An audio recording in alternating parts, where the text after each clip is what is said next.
As we move through this sermon this morning, some of the images you will see is of the fig tree at Heidi's house. And you will see that the fig tree is barely more than some sticks and buds this time of year. So, this parable brings to mind many questions.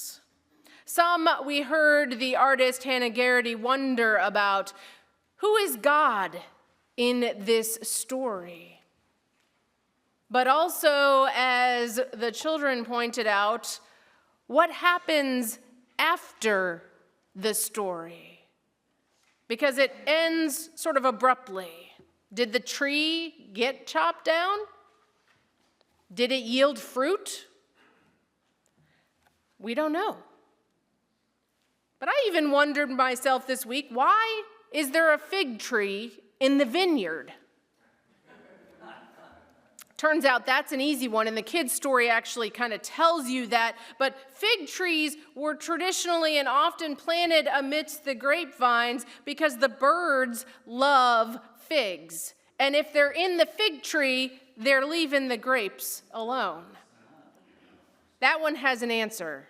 The rest of the questions we can ruminate over and over. We can wonder without real clear answers. And the purpose of a parable is to ponder and to ponder some more.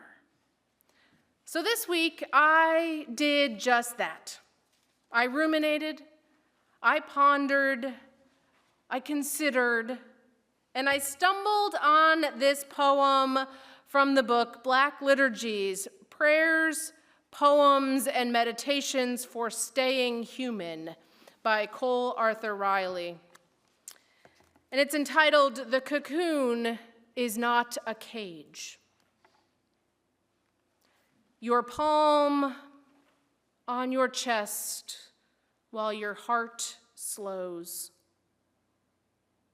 Your breath warming the air under your grandmother's quilt.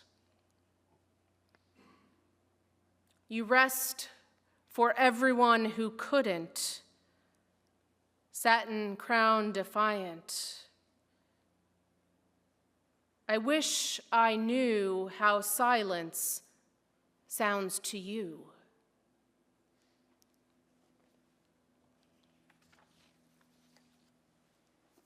As we consider the space between growth and rest, this poem reminds us how we can ground ourselves in breathing.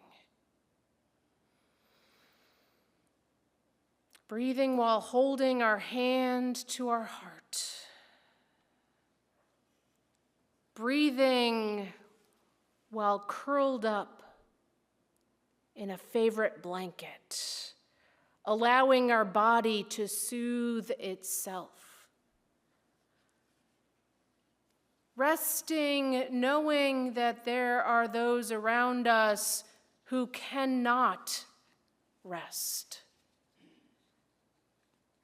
And allowing for silence so we can listen for our still speaking God, who usually speaks in the silence and the nudges.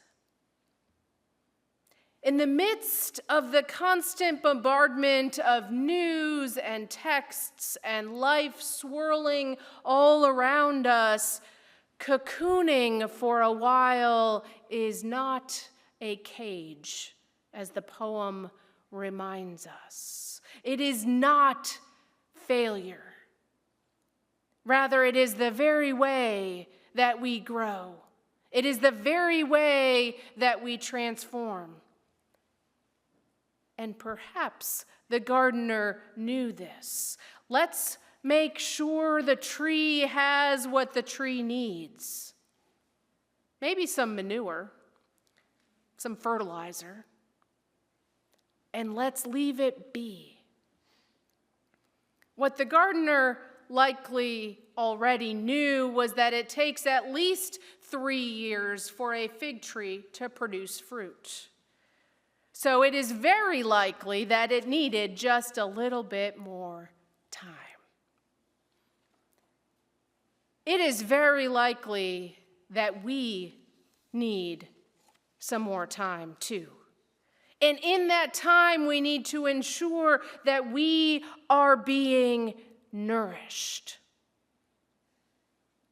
You don't need manure or fertilizer, but maybe you need journaling. Maybe you need reading.